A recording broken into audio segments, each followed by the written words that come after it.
Masih di mengawal hasil pemilu bersama saya, Cynthia Rompas. Saudara Capres Ganjar Pranowo merespon soal perolehan suaranya yang tertinggal cukup jauh dari Prabowo Subianto dalam hitung cepat sejumlah lembaga. Ganjar menilai ada anomali terkait perolehan suaranya di sejumlah kantong wilayah PDI Perjuangan. Karena menurutnya dalam hasil sementara hitung cepat, suara PDIP di Jawa Tengah, Bali, dan NTT cukup tinggi. Sementara suaranya di Pilpres untuk sementara tertinggal dari Prabowo dalam hasil hitung cepat. Ganjar bilang mengatakan timnya akan menyelidiki soal ini.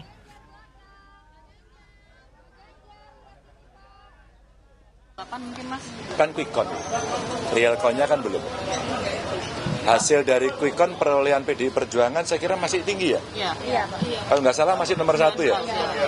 Agak anomali ya dengan suara saya ya. Maka hari ini sedang diselidiki oleh kawan-kawan. Mudah-mudahan nanti ketemu apa faktornya gitu. Sepertinya split tiketnya agak terlalu lebar itu. Dan untuk membahasnya sudah bersama kami Timnas Amin, Zulfikar Amir yang melalui sambungan Zoom dan juga TKN Prabowo Gibran, Mas Edi Suparno sudah bergabung bersama kami di studio. Dan TPN Ganjar Mahfud, Mas Ciko Hakim sudah bergabung bersama kami di studio. Dan juga pengamat politik Al-Azhar, Kang Ujang Komarudin. Terima kasih sekali lagi sudah bergabung bersama kami. Meskipun masih pasti padat banget ya pekerjaannya dari beberapa hari belakangan. Saya akan ke Mas Ciko terlebih dahulu. Tadi kita sudah dengar bersama-sama pernyataan dari Ganjar Pranowo. Saat ini bagaimana sikap dari TPN Prabowo Gibran? Akan melakukan apa nih? Ganjar Mahfud. Sorry.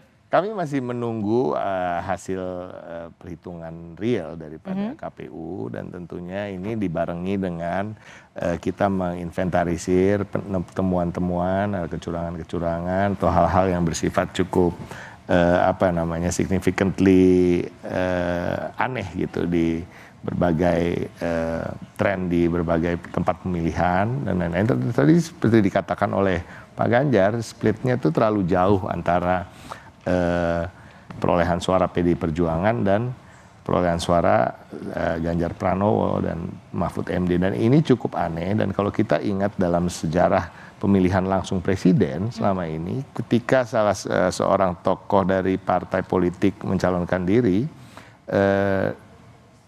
hampir semuanya, kalau nggak semuanya, kalau seingat saya ya, suara presiden pemilihan presiden dan wapresnya itu lebih tinggi dari perolehan suara partai.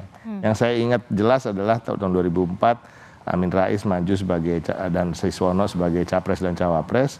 Suara PAN itu sekitar 7%, suara capres dan cawapresnya itu 15%, bahkan sampai 2 kalinya. Dan beberapa kita bicara soal Pak SBY misalnya juga begitu ya. Bicara juga dengan soal pencapaian suara Bu Mega dan Prabowo waktu itu juga begitu. Nah, jadi hal-hal seperti ini kan ini secara logikanya seperti itu. Nah, kembali lagi kita bicara soal kandang banteng Jawa Tengah maupun Bali ya kan, NTT yang tidak sesuai bahkan dari hasil-hasil survei manapun ya kan, apalagi survei internal kita yang memang agak berbeda dengan hasil survei-survei yang lain. Tapi ya kita jalani aja karena ini bagi kami dan bagi negara ini memang belum selesai. Kita tetap masih menunggu hasil pemilu resmi ini belum dari selesai ya kan, selesainya itu kan setelah nanti ditetapkan siapa pemenangnya secara definitif. Kalau tadi Anda menyebut anomalinya sedikit berbeda, tapi kan cara publik berpikir, cara publik terhadap pengetahuan politik juga berbeda pasti tiap tahunnya.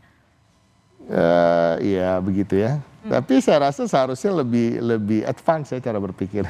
Tetapi kan kita melihat dengan banyak yang berbeda justru di cara-cara kampanye sekarang yang lebih mengutamakan gimmick-gimmick. Jadi gimana nih berbedanya? Apakah naik kelas, apa malah turun kelas gitu?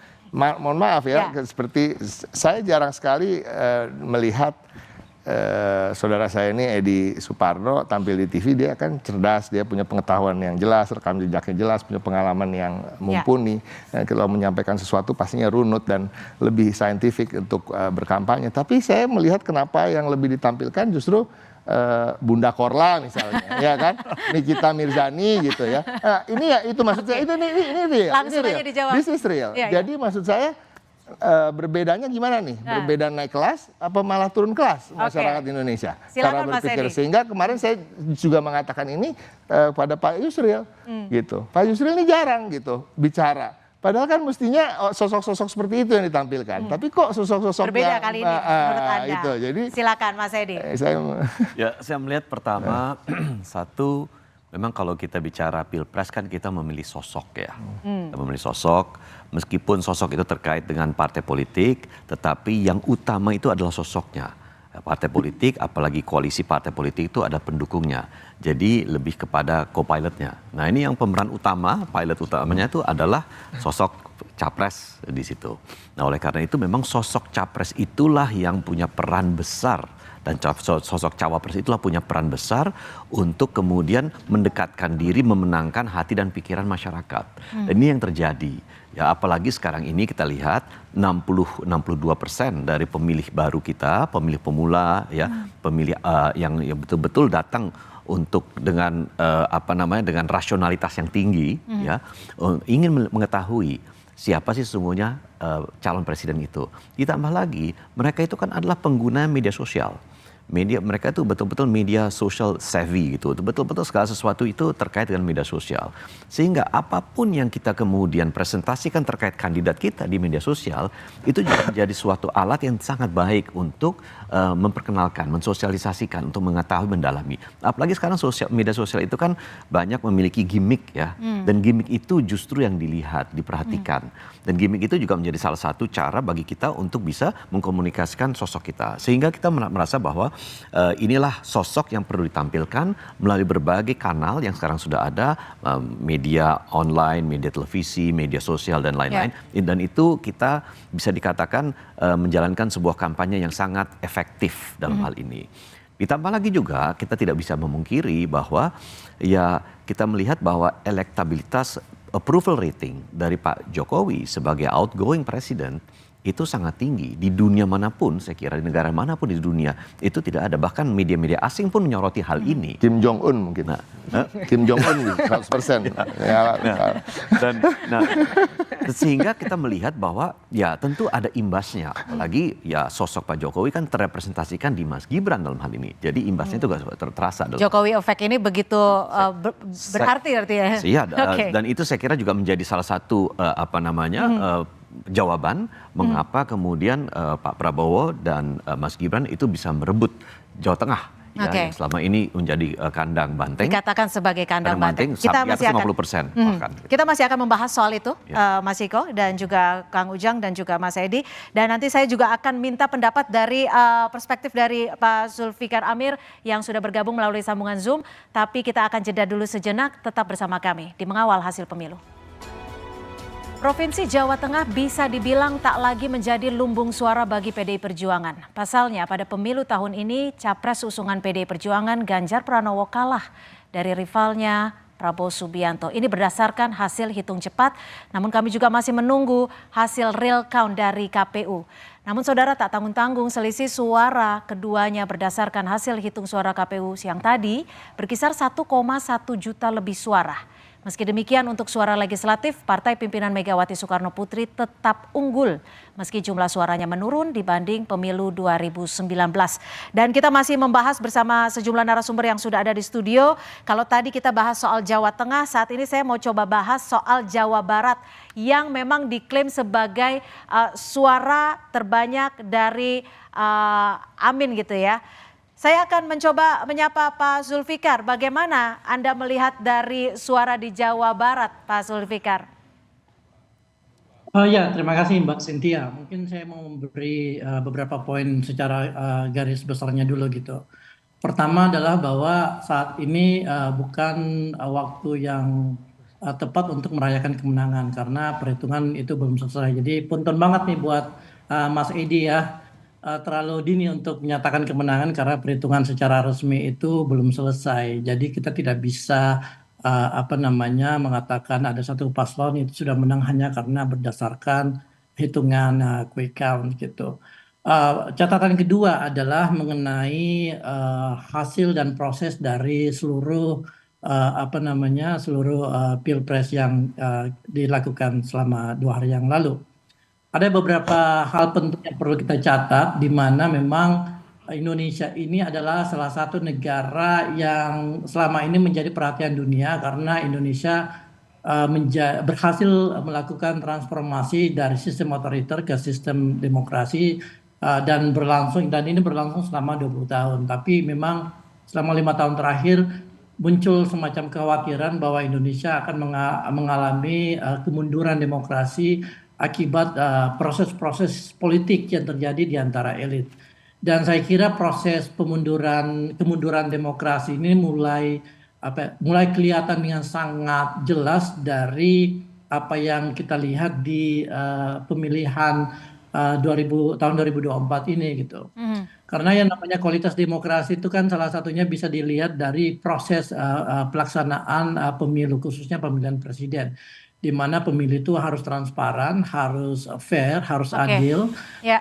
dan harus dan kompetisinya juga harus merata gitu. Nah, ini yang menjadi permasalahan karena kita tahu bahwa ada banyak masalah yang muncul, mulai dari masalah dari Jokowi efek yang sebenarnya menurut saya lebih karena cawe-cawe Pak Jokowi yang tidak etis gitu, di samping juga permasalahan-permasalahan dari perhitungan yang ada sekarang gitu. Jadi mungkin ini yang perlu lebih baik kita bicarakan secara lebih detail, karena sebenarnya buat Amin, siapapun yang menang itu tidak masalah, mau 1 putaran mau 2 putaran, yang penting prosesnya itu transparan, prosesnya itu adil, dan semuanya itu jelas gitu. Oke, baik, kami tangkap. Kang Ujang, Anda sepakat dengan disebutkan tadi bahwa ini ada kemunduran demokrasi. Amin tidak masalah siapapun yang menang asal prosesnya benar. Menurut Anda? Ya, kalau kita merujuk pada survei-survei yang dilakukan lembaga dunia, iya, indeksnya turun demokrasi itu. Tetapi kalau kita lihat, ya saya merasakan 7 tahun terakhir ya, saya orang yang mungkin ya sering mengkritisi Pak Jokowi, sering mengkritisi pemerintah. 7 tahun terakhir saya. Nah, dalam konteks itu ya apakah teman-teman bertanya tuh, Kang ada ancaman enggak gitu? Kang takut enggak? Saya jalan saja. Misalkan saya dulu nolak Jokowi 3 periode bersama BEMSI gitu. Dan saya dituduh waktu itu sebagai mentor demo, padahal tidak juga gitu. Nah, dalam konteks itu saya melihat kalau ada ukuran-ukuran yang memang di mana kita turun dalam konteks berdemokrasi. Karena ada parameter indikator ukuran itu. Kalau ukurannya lembaga dunia, saya tidak perlu bahas lebih lanjut. Artinya itu memang turun indeksnya. Tetapi secara umum kita masih bisa melihat, kita bebas masih berbicara. Misalkan saya masih bisa mengkritisi. Pengamat lain, akademisi juga masih bisa, guru besar juga masih bisa berteriak gitu ya. Artinya di situ masih ada demokrasi yang tumbuh juga. Jadi ruang demokrasi itu memang dalam konteks indeks turun, tapi dalam skala yang lain juga masih ada, masih tumbuh. Nah, oleh karena itu saya melihat ini kan persoalan apa ya? Memang kita sepakat ya, katakanlah pemerintahan ke depan ya menjaga demokrasi agar dapat tumbuh. Karena gini, tidak ada negara di dunia ini yang katakanlah bisa membangun ya kecuali dengan proses demokrasi yang baik. Nah, kita khawatir begini, kita sudah 5 kali berdemokrasi. Kita sedang mengalami transisi menuju demokrasi. Nah, dalam proses transisi kan sedang mengalami konsolidasi nih dalam demokrasi. Kita mengkonsolidasi. Tapi kalau konsolidasinya tidak jalan, maka kita khawatir ke belakang. Akan setback ke belakang, ya, seperti di Latin Amerika. Oleh karena itu ya kekuatan semua civil society gitu ya, kalangan oposisi maupun yang penyelenggara negara, ini harus komitmen membangun demokrasi tadi yang katakanlah dianggap masih kurang. Ini penting gitu kan, sebagai catatan kita bernegara. Mas Edi, ini kan ada yang menyebut juga bahwa strategi bansos ini yang menjadi penyebab suara Ganjar itu teregut. Ini juga disampaikan oleh Sekjen PD Perjuangan Hasto Kristianto. Sebelum meresponnya kita simak dulu pernyataan dari Hasto Kristianto. Karena PD Perjuangan ini taat asas, kami berdisiplin. Maka tadi kami katakan ini overshooting. Jadi termasuk di kandang-kandang PD Perjuangan menunjukkan suatu hal yang sifatnya anomali. Meskipun banyak mengatakan ya bansosnya kita melawan suatu institusi bansos, institusi kekuasaan yang dikerahkan segala cara dengan maksud untuk memperpanjang jabatan kekuasaan itu. Gimana Mas Endi, Anda menanggapi hal ini? Saya melihat bahwa pertama kalau kita bicara bansos, kembali lagi ini kan sudah dibahas berkali-kali. Bansos itu memang sudah merupakan hak dari masyarakat dan sudah dijadwalkan pemberian bansosnya itu dan sudah disetujui oleh semua partai-partai yang ada di DPR pada saat penganggaran tahun anggaran 2024 ini. Dan itu sudah ada anggarannya disetujui oleh seluruh partai-partai di DPR, termasuk partai-partai yang sekarang ini yang sangat memiliki posisi yang sangat dominan di DPR. Jadi tidak ada yang menolak.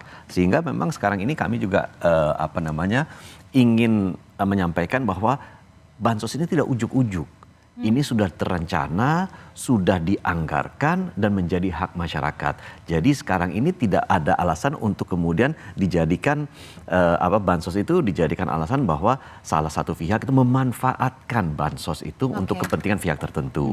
Ya, saya kira tidak demikian. Itu yang pertama. Kedua, saya juga lihat bahwa tidak ada pengakuan dari salah satu pihak bahwa ini bansos ini adalah hasil perjuangan dan keringat yang bersangkutan. Sehingga saya memperjuangkan bansos ini untuk masyarakat, silakan pilih saya. Tidak ada, nggak ada seperti itu.